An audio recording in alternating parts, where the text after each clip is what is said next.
Bless होने का अब समय है, आशीषित होने का अब समय है। अपने कमाई के 10वें हिस्से को परमेश्वर के कामों के लिए देने का अब समय है कि जिस भी काम में हम हाथ डालें उस काम में परमेश्वर हमें सफलता दे, खुदावंद हमें फेवर दे, हमें ब्लेस करे परमेश्वर। कि हम अपने फाइनेंस में कभी भी किसी भी घटी को ना देखें, कि हम परमेश्वर ने हमें आत्मिक आशीषें दी, अपने आत्मिक दानों वरदानों के साथ, अपने फलों के साथ परमेश्वर ने हमें भरा।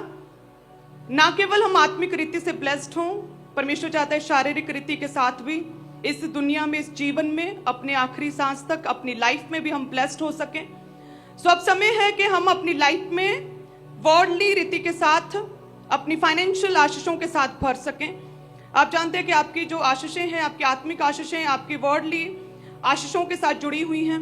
सो जिस रीति से मैंने आपको लास्ट संडे भी बताया था कि जब एलिया की लाइफ में उस लेडी ने बोया था, तो उसने सोचा था कि बस यही है, एक मुट्ठी रोटी है, थोड़ा सा तेल, इसे खाऊंगी, पकाऊंगी और जितनी देर तक ये रहेगा मेरे पास तो ठीक है, जब खत्म हो जाएगा 2-3 दिन के बाद मैं अपने बच्चों के साथ मर जाऊंगी। तो लिखा कि उसके बोने के कारण, प्रभु के दास की लाइफ में बोने के कारण, प्रभु के दास की आज्ञा का पालन करने के कारण, प्रभु के दास का ऑनर करने के कारण, जो था वही प्रभु के कामों के लिए देने के कारण परमेश्वर ने ना केवल उसे फाइनेंशियली ब्लेस किया कि जब तक अकाल के दिन रहे, कहते हैं कि उसका राशन जो था, उसकी रसोई में जितना राशन था वह कभी खत्म नहीं हुआ।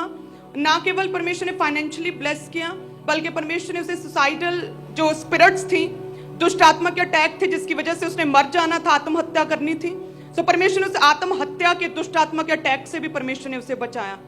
सो आपके बोने के कारण परमेश्वर ना केवल हमें फाइनेंशियली ब्लेस करता है, लेकिन जब फाइनेंशियली ब्लेस होते हैं बोने के कारण, तो हमारे समाज में भी परमेश्वर हमें ऑनर देता, आदर देता है। हमारे आसपास के लोगों में परमेश्वर हमें ऑनर देता, वो हमें सुनते हैं, वो समझते हैं, वो कहते हैं कि इसकी सुनो, इसकी सुनो, परमेश्वर ने इसकी लाइफ में काम किया, इसकी सुनो, ये क्या कहता है। सो परमेश्वर हमारी सोसाइटी में, हमारे परिवारों में खुदावंद हमें ऑनर देता, इज्जत देता, शर्मिंदगी को दूर करता है। सो बोना है ताकि परमेश्वर हर तरह के अटैक को हमारी लाइफ से खत्म कर सके, इज्जत दे सके, ऑनर दे सके, बढ़ा सके, ऊंचा कर सके। सो अब समय बोने का, अपने बेस्ट लाइफ को, अपनी बेस्ट टाइम को, अपनी सेवा को, अपने पैसों को प्रभु के कामों के लिए देने का।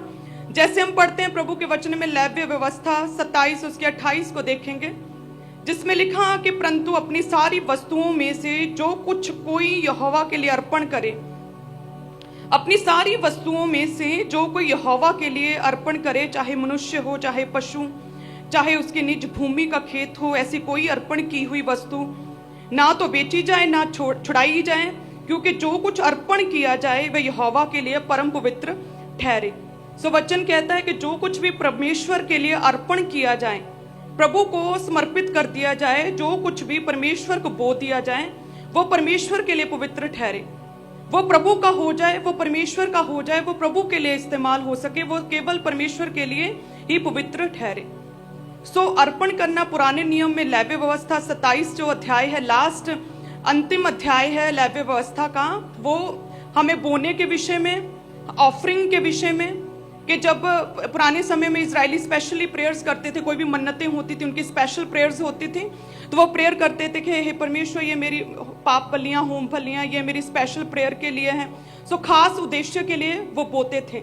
वचन कहते हैं कि जो भी कुछ बोते थे वो याजकों के द्वारा निर्धारित, फाइनल किया जाता था। वो बोते थे, वो मनुष्य चाहे पशु हो, चाहे पशु का पहलोठा हो, चाहे उनकी भूमि हो, चाहे उनका पैसा हो, सो प्रभु के कामों के लिए बोते थे। और बोया गया परमेश्वर के लिए पवित्र ठहरता था, और बोया गया याजकों के द्वारा फाइनल किया जाता था।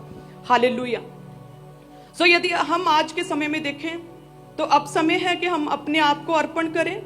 अब समय है कि हम अपनी जो भी टैलेंट्स हैं, जो कुछ हमारे पास है, जिसके द्वारा हम प्रभु की सेवा कर सकते हैं, जिसके द्वारा परमेश्वर के काम तेजी से बढ़ सकते हैं, उन चीजों के द्वारा, उन वस्तुओं के द्वारा, उस पैसे के द्वारा हम परमेश्वर के आगे अपने आप को अर्पण करें।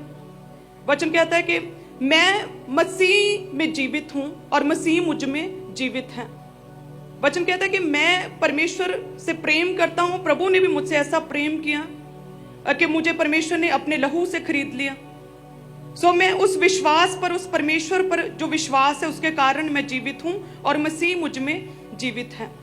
सो पुराने समय में जैसे याजक जो है आपकी ऑफरिंग्स को फाइनल करते थे कि कितनी ऑफरिंग कितनी देनी है। किसी ने 5 शेकल देने हैं, किसी ने 20 शेकल्स देने हैं, किसी ने 30 शेकल देने हैं, तो याजक फाइनल करते थे। लेकिन नए नियम में अब के समय में देखें तो परमेश्वर ने अपने पवित्र लहू के साथ हमें मोल खरीदा है। हालेलुया। परमेश्वर प्रभु यीशु मसीह क्रूस पर चढ़ाए गए, परमेश्वर ने हमें प्यार किया, परमेश्वर ने हमें इतना मूल्यवान समझा, इतना कीमती समझा कि परमेश्वर ने अपने जीवन को हमारे लिए दे दिया। परमेश्वर ने अपने आप को दे दिया और अपने लहू से हमें मोल खरीदा। हालेलुया। सो जो अब खुदा ने खरीद लिया है, जो परमेश्वर के पास आ जाता था, लेवी व्यवस्था 27 उसके 28 में लिखा कि जो प्रभु के पास आ जाता था वो परमेश्वर के लिए परम पवित्र ठहरता था। वो परमेश्वर के लिए जो कुछ भी अर्पण कर दिया जाता था वो परमेश्वर का होता था। सो अब जब परमेश्वर ने अपने लहू से हमें मूल्य खरीद लिया, मोल ले लिया, हम परमेश्वर के हो गए और जो कुछ हमारा है वो भी प्रभु का हो गया। सो हम क्या है? परमेश्वर के लिए पवित्र प्रजा है, हम परमेश्वर के लिए भेंट हैं, हम प्रभु के हो गए, हम प्रभु के कामों को अब करेंगे। सो यानी कि यदि हम कहें कि अरे मेरे पास कम है, मेरे पास कुछ नहीं है, मैं तो तंगी में हूँ, मैं घटी में हूँ, मैं बीमार हूँ, मैं अभी नहीं सेवा कर सकता, मेरी कोई टेस्टमनी नहीं बनी, मैं क्या शेयर करूँ, क्या लोगों को बताऊं, तो परमेश्वर ने हमें इतना कीमती समझा कि परमेश्वर ने अपने जीवन को दे दिया। सो परमेश्वर ने हमें अपने लहू से खरीद लिया, तो क्यों ना फिर हम प्रभु के कामों के लिए अपने आप को अर्पण कर दें। हालेलुया। कितने जन तैयार है अपने आप को परमेश्वर के कामों के लिए अर्पण करने के लिए? सो परमेश्वर कहता है कि तुम जो अब नए नियम में परमेश्वर के लहू के द्वारा तुम्हें खरीदा गया। पुराने समय में याजक डिसाइड करते थे कितना किसका होगा। सो नए नियम में प्रभु यीशु मसीह ने अपने लहू से खरीद के काम खत्म कर दिया। परमेश्वर कहते हैं तुम खरीद लिए गए हो। सो फिर भी परमेश्वर जेंटल परमेश्वर है, प्रभु का पवित्र आत्मा जेंटल पवित्र आत्मा है। वो लोगों पे, कलीसियाओं पे छोड़ता है कि तुम डिसाइड करो कि क्या तुम अपने आप को परमेश्वर के कामों के लिए अर्पित करोगे, क्या तुम अपने आप को समर्पित कर दोगे, क्या तुम अपने आप को, अपनी वस्तुओं को, अपने पैसे को, अपने कामकाज को, अपने टैलेंट को, अपने समय को, क्या तुम प्रभु के कामों के लिए दे दोगे। सब परमेश्वर कहता है मैंने तुम लोगों पे छोड़ दिया है कि तुम चुनो। लेकिन याद रखें, जब भी हम प्रभु के कामों को करते हैं परमेश्वर तभी हमें ब्लेस करता है। परमेश्वर भी देखता है कि हम कितना तैयार हैं प्रभु के कामों को करने के लिए, कितना तैयार हैं हम परमेश्वर के कामों को आगे लेके जाने के लिए। क्या हम ये अंगीकार है कि परमेश्वर तू बढ़े, खुदावंद मैं चाहे घटूं, खुदावंद मुझे चाहे तंगी आए, चाहे घटी हो, चाहे थोड़ा सा मैं कठिनाई फील करूं, लेकिन परमेश्वर तू बढ़े, तेरा राज्य बढ़े, तेरे काम बढ़े, तेरा विजन बढ़े। सो जिन लोगों का ये ऐसा, खुदावंद कहता है ऐसा माइंडसेट है, परमेश्वर कहता है उन्होंने अपने आप को मेरे कामों के लिए अर्पण कर दिया है। सो परमेश्वर कहता है कि वो लोग मेरे लिए पवित्र प्रजा ठहरे हैं और परमेश्वर कहता है मैं उन्हें ब्लेस्ड रीति के साथ, बहुतायत के साथ ब्लेस्ड करूंगा।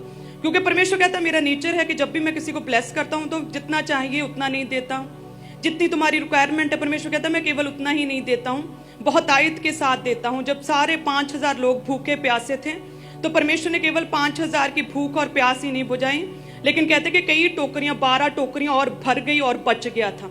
हालेलुया। सो परमेश्वर कहता है मेरा क्या नेचर है, मेरा नेचर है कि तुम्हें जितना चाहिए उससे अधिक मैं तुम्हें दूं, इतना दूं कि तुम्हें रखने के लिए जगह ना मिले, एक स्वीट प्रॉब्लम क्रिएट हो जाए कि अभी मैं क्या करूं, कैसे संभालूं, इसका क्या करूं, इसका क्या करूं। परमेश्वर कहता मैं बहुतायत से ब्लेस करने वाला परमेश्वर हूं। हालेलुया। सो अपने आप को अर्पण करना है प्रभु के लिए, अपने समय को देना है परमेश्वर के लिए, ना केवल बोलने के द्वारा अपने आप को अर्पण करना बल्कि अपने समय को भी देना है। अपनी पर्सनल प्रेयर, सुबह की पर्सनल प्रेयर्स आप लोग मेक श्योर आप करें। अगर आपके घर में केवल एक कमरा है तो उस कमरे के कोने में बैठकर आप अपनी पर्सनल प्रेयर कर सकते हैं। यदि आप अपनी फैमिली को एकजुटता में रखना चाहते तो शाम के समय पर एक यूनिटी प्रेयर, एक पूरी फैमिली साथ बैठ के आपकी एक फुल फैमिली प्रेयर अवश्य होनी चाहिए। यदि आप चाहते हैं कि शैतान कभी भी हमारी लाइफ में कोई भी अटैक ना करें, हम बैकस्लाइड ना हो, हम कभी डाउट में ना रहे बल्कि हम विश्वास में बने रहें, तो रोज हमें बाइबल स्टडी करनी पड़ेगी, रोज बाइबल को पढ़ना पड़ेगा। हालेलुया। सो जिस रीति से पूरे साल के लिए प्रभु के दास ने हमें बोला कि सर्व करना, सेवा करना हमारी प्रथम जो है असाइनमेंट, होमवर्क प्रभु के दास के द्वारा दिया गया है। सो उसी रीति से हमें भी मन बनाना चाहिए कि हम सेवा भी करेंगे और साथ में हम बाइबल स्टडी कोर्स भी कंप्लीट करेंगे। हमें परमेश्वर के सामने ये मन्नत माननी होगी कि परमेश्वर ये पूरे एक साल में मैं पूरा उत्पत्ति से प्रकाशित वाक्य तक पूरी की पूरी बाइबल रीड करूंगा। सो ऐसे हमें प्रभु से जो है मन्नतें मांगनी होगी खुदा के सामने, ऐसी वाचाएं रखनी होगी कि मैं पूरा साल बाइबल अपनी कंप्लीट करूंगा। हर वर्ष जो है, हर बार आपको हर नए साल में नए से उत्पत्ति स्टार्ट करनी चाहिए।